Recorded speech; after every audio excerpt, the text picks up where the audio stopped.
Target online education में आप सभी शिक्षकों का एक बार फिर से स्वागत है।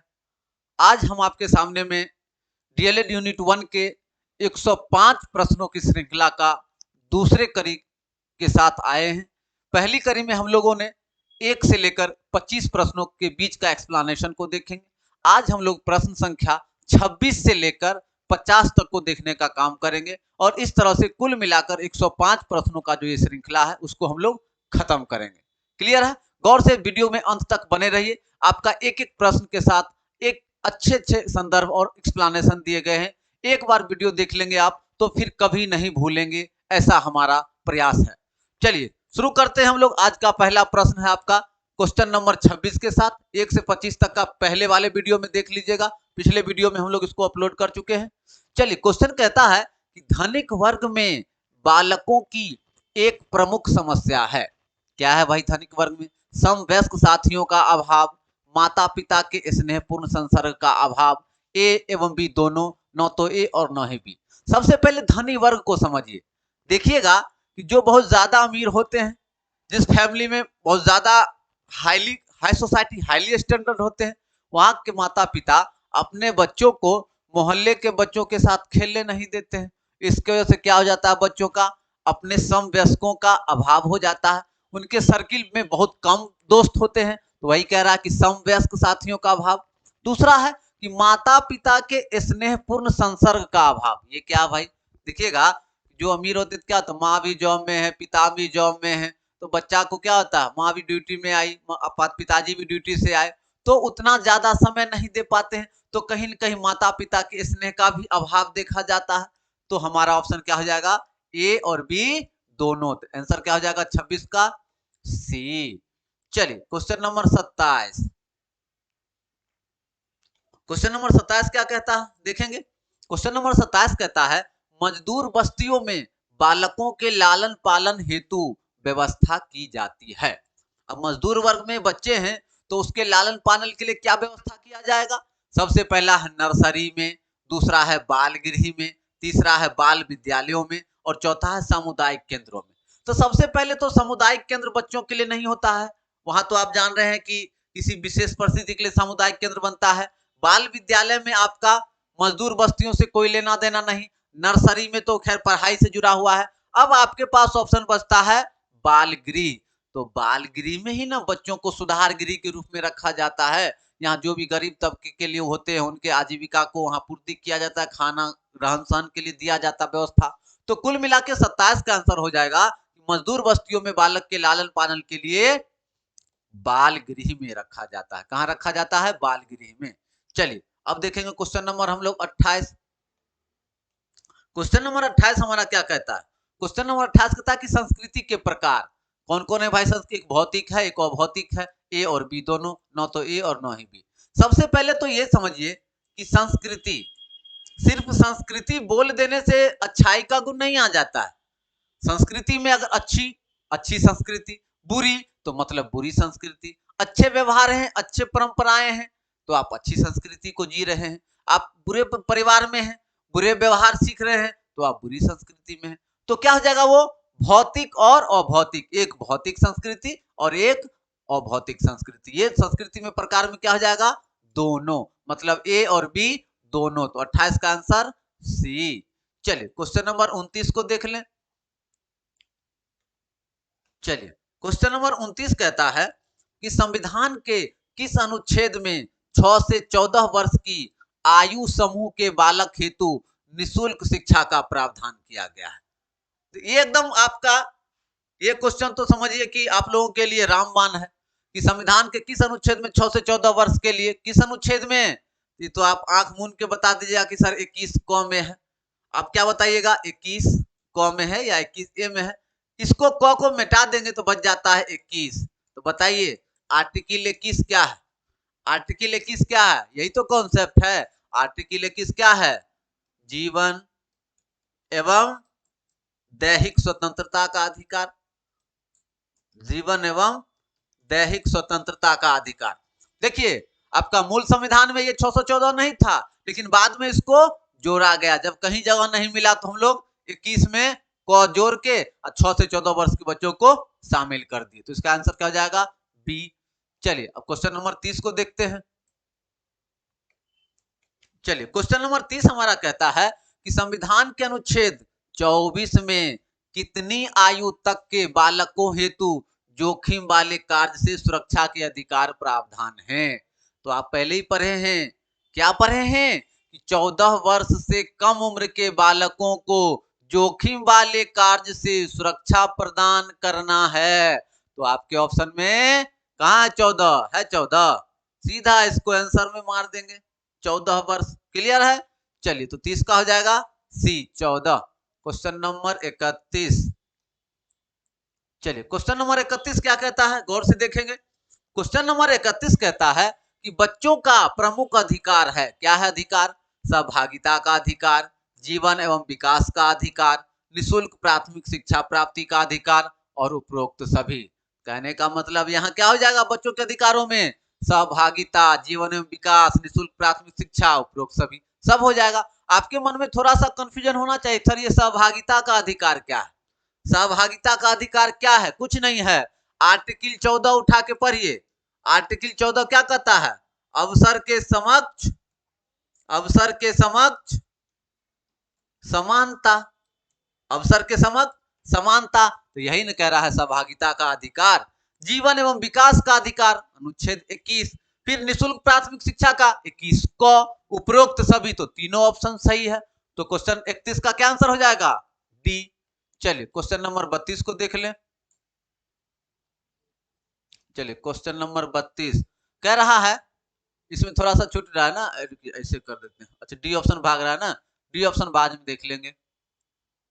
चलिए डी को ऐसे ही कर देते सीधा कि निम्न में से कौन सुमेलित नहीं है, यही है ना आपका D. D D D D D D D आ गया, ए बी सी डी। चलिए कह रहा है कि निम्न में से कौन सुमेलित नहीं है, निम्न में से कौन सा युग्म सुमेलित नहीं है? पहला, बाल विवाह निषेध अधिनियम 1929, बिल्कुल सही है, आपका फैक्ट है। फिर आपका बाल अधिकार संरक्षण आयोग 2005, ये भी सही है। तीसरा, अनैतिक व्यापार रोकथाम संशोधन अधिनियम 1956, ये भी सही है। अब है आपका किशोर सुरक्षा आयोग जो 2009 होकर क्या है? 2006। तो गलत कौन है? डी। तो इसका आंसर क्या हो जाएगा? 32 का डी हो जाएगा। लेकिन थोड़ा सा याद रखिएगा कि बाल अधिकार संरक्षण आयोग 2005 है और हम आपको एक चीज और पढ़ाए हुए हैं, अधिनियम। अधिनियम क्या बताए हुए हैं? अधिनियम। और ये अधिनियम कब आया था? 2007 में आया था। मतलब बाल अधिकार संरक्षण आयोग बना था 2005 में और अधिनियम आया था 2007। अगर यहाँ पे अधिनियम रहता और 2005 रहता तो गलत हो जाता। तो आयोग 2005 है, कोई दिक्कत नहीं है। क्लियर? तो इसका आंसर हो जाएगा डी। चलिए क्वेश्चन नंबर 33। क्वेश्चन नंबर 33 क्या कहता है? क्वेश्चन नंबर 33 कहता है बाल संबंधित कानूनी प्रावधान नहीं है। गौर से देखिए, कानूनी प्रावधान नहीं है। पहला, बच्चों का लैंगिक अपराध से संरक्षण कानूनी अधिकार है। बाल अधिकार समिति की निश्चयात्मक टिप्पणियां, ये भी आपका कानून के दायरे में है। बच्चों की भागीदारी एवं अधिकार और किशोर न्यायालय, ये तो कानूनी अधिकार है। अब कहिएगा कि सर आप बच्चों की भागीदारी एवं अधिकार को क्यों छोड़ दिए? तो ये कानूनी नहीं, ये संवैधानिक अधिकार है। ये क्या है आपका? संवैधानिक अधिकार है। ठीक है, ये संवैधानिक अधिकार है। और ये क्या हो जाएगा? एक पूछ क्या रहा है? कानूनी अधिकार। क्या पूछ रहा है? कानूनी अधिकार। देख लीजिए, जैसे ही यहाँ पे कानूनी लिख दिया, इसका मतलब है कि आपको जरूर वो फंसाने का कोशिश कर रहा है। जैसे ही फंसाने का कोशिश कर रहा है तो बस आप अपने दिमाग को अलर्ट कर दीजिए कि ये सारा कानूनी अधिकार है और ये जो आपका है बच्चों की भागीदारी एवं अधिकार, ये क्या है? आपका संवैधानिक अधिकार से जुड़ा हुआ है। तो 33 का आंसर क्या हो जाएगा? सी। चलिए इसी तरह से क्वेश्चन नंबर 34 को देखते हैं। क्वेश्चन नंबर 34 तेजी में। क्वेश्चन नंबर 34, शिक्षा के अधिकार संबंधित 86वां संविधान संशोधन का बिल राज्यसभा में कब प्रस्तुत हुआ? थोड़ा सा घुमा दिया ना, सिंपल पूछ देता 86वां संविधान संशोधन, आप मार देते 2002 कि सर 86वां संविधान संशोधन 2002 के तहत हम लोग 6 से 14 वर्ष के बच्चों को निःशुल्क शिक्षा देते हैं, बोल देते। लेकिन यहाँ क्या पूछ दिया कि राज्यसभा में कब प्रस्तुत किया गया? कौन? 94, 95, 96 और 97। तो इसका सही जवाब है 1997 की 97 में इसे राज्यसभा में प्रस्तुत किया गया था। क्लियर? और लेकिन 2002 में याद रखिएगा। चलिए क्वेश्चन नंबर 35। चलिए ये क्वेश्चन आप लोग बताइए तेजी में कमेंट सेक्शन में। हम जान रहे हैं शिक्षा का अधिकार क्षेत्र में कब लागू हुआ था, हमको पता है, आप यही बोलिएगा, ये अप्रैल 2010 में। लेकिन हम ये नहीं पूछेंगे, हम पूछेंगे कि अप्रैल 2010 में तारीख बताइए, क्या होगा तारीख? कोई आदमी कमेंट सेक्शन में क्या तारीख होगा? और वो तारीख है 1 अप्रैल, 1 अप्रैल 2010 को। यही अगर पूछ देते कब पारित हुआ था तो 4 अगस्त 2009 को। क्लियर? तो दोनों फैक्ट याद रखिएगा, इसका आंसर हो जाएगा ए। चलिए क्वेश्चन नंबर 36। चलिए क्वेश्चन नंबर 36 को देखते हैं। निम्न में से क्या वंचित वर्ग की प्रमुख समस्या नहीं है? वंचित वर्ग समझ रहे हैं ना, जिसको कहीं ना कहीं सामाजिक, आर्थिक, राजनीतिक रूप से पिछड़ा हुआ है। चलिए, निम्न जीवन स्तर, सार्वजनिक स्थलों पर जाने का निषेध, सांस्कृतिक परिवर्तन एवं प्रगति, अस्पृश्यता। भाई तो निम्न जीवन स्तर तो होता ही है, जो वंचित वर्ग के लोग होंगे उनका स्तर निम्न होगा। सार्वजनिक स्थल पर जाने का निषेध मतलब वंचित वर्ग के है ना, पहले होता था ना क्या कि उनको सार्वजनिक जगहों पे जाने पे रोक देते थे, बेचारा नहीं जा पाते थे सार्वजनिक जगहों पे, ये उनके लिए क्या थी? प्रमुख समस्या थी। फिर आपका सांस्कृतिक परिवर्तन, प्रगति और छुआछूत, छुआछूत भी था। अब आपके पास बच जाता है एक ये संस्कृति परिवर्तन एवं प्रगति। अब कहिएगा कि सर क्या वंचित वर्ग के लोग प्रगति नहीं चाहते हैं? क्या उनको लिए सांस्कृतिक नहीं है? होता है, होता है, लेकिन जब भूख सताती है तो पहले ये समस्या दिखाई देता है, सांस्कृतिक परिप्रेक्ष्य बाद में दिखाई देता है। देखते हैं ना, जब सब चीज आपको भर जाए, रोटी, कपड़ा, मकान, तीनों चीज मिल जाएगा, तब आप सांस्कृतिक रूप से झुकिएगा। अगर इस तीनों में आप फंसे हुए हैं ना, तब भगवान को भी भूल जाइएगा, अक्सर ऐसा होता है। क्लियर? तो 36 में क्या आंसर हो जाएगा? सी। चलिए question number 37। Question number 37। Question number 37 क्या कहता है? मानवीय अधिकारों के घोषणा पत्र में निहित है। मानवीय अधिकार क्या है? स्वतंत्र अभिव्यक्ति का अधिकार, जीवन जीने का अधिकार, शिक्षा ग्रहण करने का अधिकार, उपरोक्त सभी। तो हम लोग इन सारे अधिकारों को शामिल कर दिए हैं। वो चाहे आपका स्वतंत्र अभिव्यक्ति हो, जीवन जीने का, कहते हैं ना हमको सर बोलने का स्वतंत्रता है, जीवन जीने का अधिकार 21 के अंदर, दैहिक स्वतंत्रता, निजता का अधिकार, शिक्षा ग्रहण करने का 86वां संविधान संशोधन 21 को, तीनों चीज का है, उपरोक्त सभी मतलब चारों। तो 37 में क्या हो जाएगा? चारों। 37 का क्या हो जाएगा? चारों। चलिए question number 38। Question number 38। Question number 38 क्या कहता है? निम्नलिखित कथनों में से कौन सी अवस्था बचपन की विशेषताओं का प्रतिनिधित्व नहीं करती है? Very good. क्या है आपका? कौन सी विशेषता किसका प्रतिनिधित्व? बचपन की प्रतिनिधित्व। एक बच्चा अलग अलग रंगों, संख्याओं, वर्णमाला, वस्तुओं और हर गतिविधि के कारणों के बारे में सीखने से शुरुआत करता है। अच्छी बात है, बच्चा है तो रंग के आधार पर पहले जिन प्याजे के संज्ञानात्मक विकास में इस तरह के प्रश्नों को हम लोग बनाते हैं, तो ये भी आपका क्या हो जाएगा? सही है कि हाँ इसका कर लेगा। लेकिन दूसरा है, एक बच्चा विभिन्न गति संचालन कौशलों में दक्षता प्राप्त की शुरुआत करता है, ये भी है। बच्चा है गतिक कौशल करेगा तो कुछ ना कुछ उसका गतिक विकास होगा। तीसरा है, एक बच्चा अपनी वास्तविक क्षमताओं की पहचान कर शुरुआत करता है, ये भी ठीक है कि बच्चा अपना वास्तविक क्षमता को पहचान करके कर रहा है। अब चौथा ऑप्शन क्या कह रहा है? चौथा ऑप्शन कह रहा है कि एक बच्चा संज्ञानात्मक क्षमताओं के विकास कार्य करने से शुरुआत करता है। अब बताइए, शुरुआत करेगा वो संज्ञानात्मक से, ये तो आपका अंतिम कड़ी है, और अंतिम कड़ी को दे दिया है कि शुरुआत करता है, तो संज्ञानात्मक से शुरुआत करेगा। बच्चा है, अभी संज्ञानात्मक विकास नहीं होगा, वो कब होगा? जब अमूर्त क्रियात्मक अवस्था आएगी तब। ये तो बाबू गया, तो चौथा नहीं होगा, और पूछ भी रहा नहीं तो चौथा आंसर हो जाएगा। क्लियर है? कोई दिक्कत? क्वेश्चन नंबर 38 का हो जाएगा चौथा। चलिए हम लोग क्वेश्चन नंबर 39 को देख लेते हैं। चलिए 39 क्वेश्चन नंबर बहुत अच्छा क्वेश्चन है, गौर से देखिए। 39 कहता है कि बच्चे क्या खाली बर्तन की तरह होते हैं जिनमें बड़ों द्वारा ज्ञान भरा जाता है? दूसरा, निष्क्रिय प्राणी है जो प्राप्त जानकारी को ज्यों का त्यों रख। पहले तो बात है खाली बर्तन की तरह होते हैं, ज्ञान भरा जाता है, ये तो निगेटिव है। ज्ञान हम लोग भरते नहीं है, ज्ञान तो हम लोग क्या करते हैं? पढ़ाते हैं हम लोग बच्चों को, पढ़ाते नहीं हम लोग बच्चों को, हम लोग बच्चों को सिखाते हैं, पढ़ाते नहीं है। हम लोग बच्चों को सिखाते हैं, तो ज्ञान भरने का तो बात ही नहीं होगा, तो पहला ऑप्शन गलत। दूसरा है कि निष्क्रिय प्राणी है, तो ये तो यहीं पे गलत, कि निष्क्रिय प्राणी तो होने से रहा। जिज्ञासु प्राणी है, ये तीसरा होल्ड पे रखिए, वयस्क की तरह है, ये भी नहीं होगा। तो कुल मिला के आपका तीसरा कि जिज्ञासु प्राणी होते हैं जो अपने तर्क और क्षमताओं का उपयोग करके चारों ओर दुनिया का पता लगा सकते हैं। और ऐसे भी हम जानते हैं कि बच्चों की अपनी एक अलग दुनिया होती है, बच्चे अपने हिसाब से दुनिया के बारे में सोचते रहते हैं। क्लियर? तो क्वेश्चन नंबर 39 का आंसर हो जाएगा आपका सी। चलिए अब क्वेश्चन नंबर 40 को देखते हैं।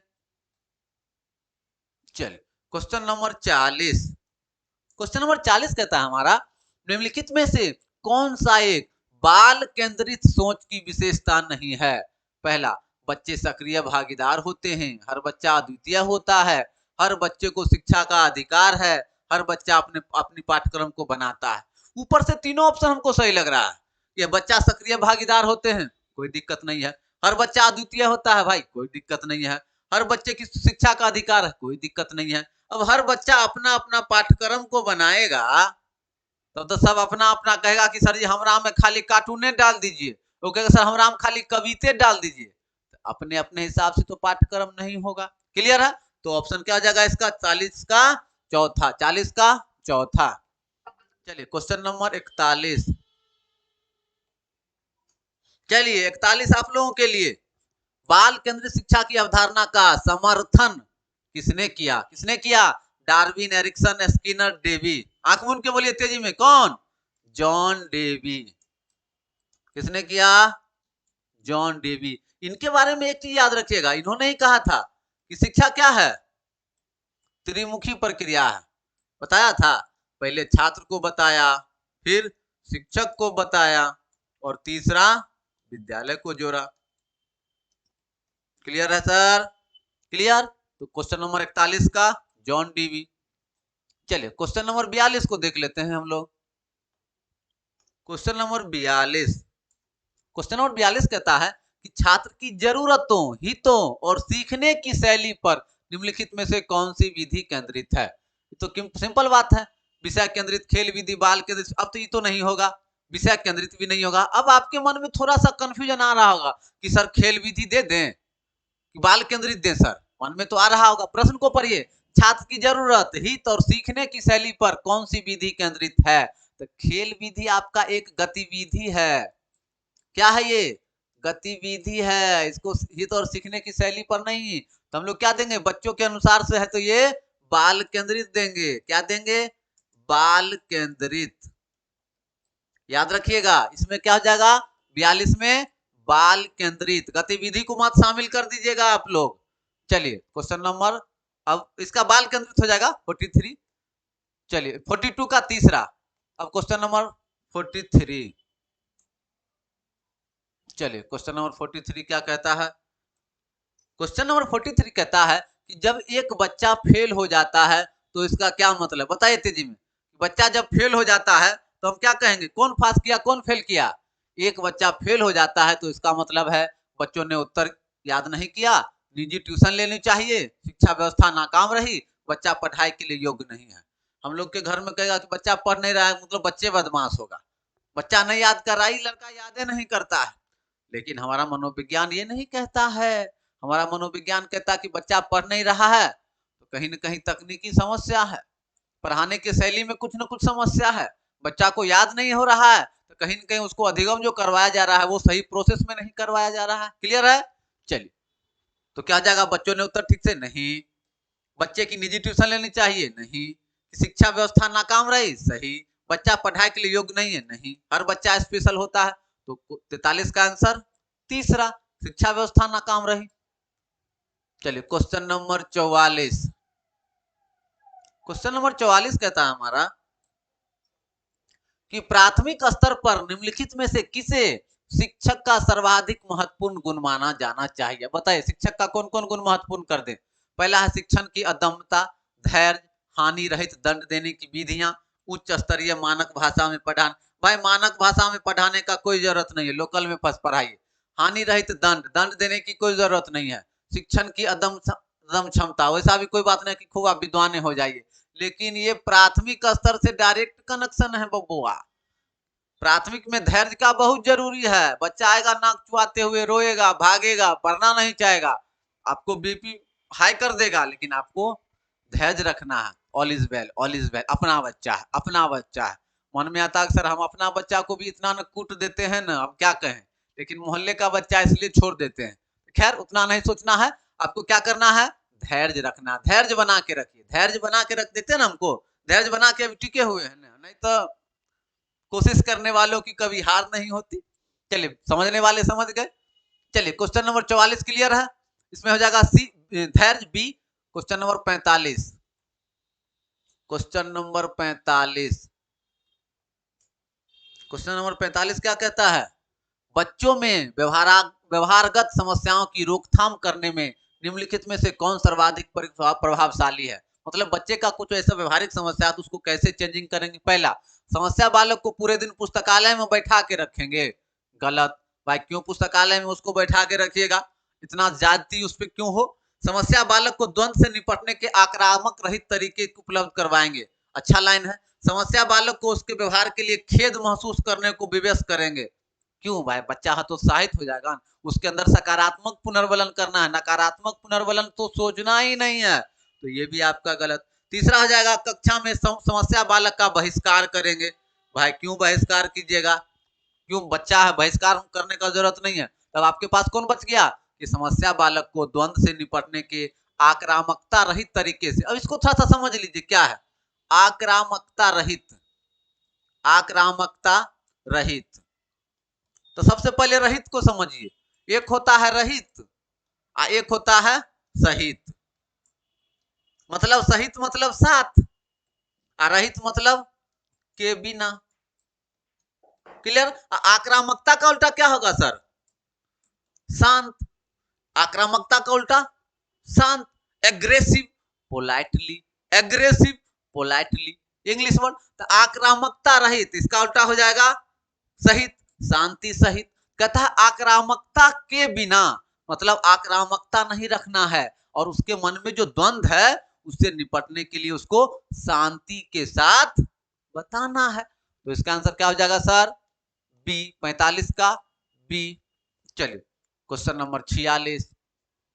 चलिए क्वेश्चन नंबर 46 बहुत ही इंपोर्टेंट है, एग्जाम में आपका पूछता है कि भारतीय शिक्षा का महाधिकार पत्र किसे कहा जाता है। आप याद कीजिए, हमने आपको कहा था कि जब 1813 ईस्वी में 1813 ईस्वी में 1 लाख रुपया दिया गया खर्च करने के लिए, लेकिन खर्च नहीं किया जा सका।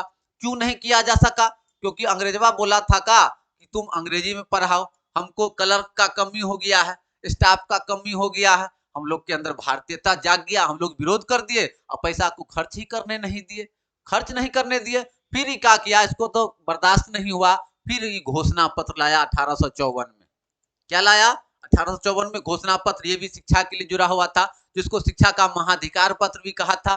चार्ल्स वुड ने लाया था, किसने लाया था, चार्ल्स वुड ने लाया था, इसको चार्ल्स वुड का घोषणा पत्र कहते हैं। तो कब आया था वो 1854, जिसे शिक्षा का महाधिकार पत्र। तो 46 का आंसर पहला।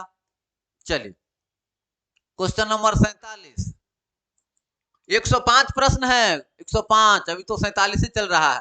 हंटर आयोग का गठन किया गया था। अब तो बताइए, हंटर आयोग का गठन भी किया गया था किसके लिए, ये 1854 का समीक्षा के लिए। ये जो 1854 है इसी का समीक्षा करने के लिए हंटर आयोग का गठन हुआ। किसका, हंटर आयोग। कब हुआ था, बस इसको याद रखिए क्रोनोलॉजी के साथ, 1882 ईस्वी में। यही हंटर आयोग है जो ज्योतिबा फुले जी ने अपना विचार प्रस्तुत किया था। हंटर आयोग जिसमें बालिका शिक्षा की संस्तुति की गई थी कि बउआ अब हंटर आयोग जो बोला है, ज्योतिबा फुले एकदम बोल दिए कि महिला शिक्षा पर ज्यादा प्राथमिकता दीजिए। क्लियर है। तो चलिए इसका आंसर क्या हो जाएगा, तीसरा, 1882। चलिए क्वेश्चन नंबर 48, क्वेश्चन नंबर 48 को देखिए। हंटर आयोग 1882 ने मुख्यतः किस विशेष शिक्षा में अपनी संस्तुतियां प्रस्तुत की। क्या है आपका, किस विशेष शिक्षा के लिए, अभी जस्ट चर्चा किए हैं, किसके लिए, बालिका शिक्षा के लिए, बालिका शिक्षा के लिए। एक चीज यहाँ पे थोड़ा सा कंफ्यूजन दूर कर लीजिए, अगर आपको पूछ दे कि हंटर आयोग का गठन किस शिक्षा के लिए किया था? तो प्राथमिक शिक्षा के लिए किया था।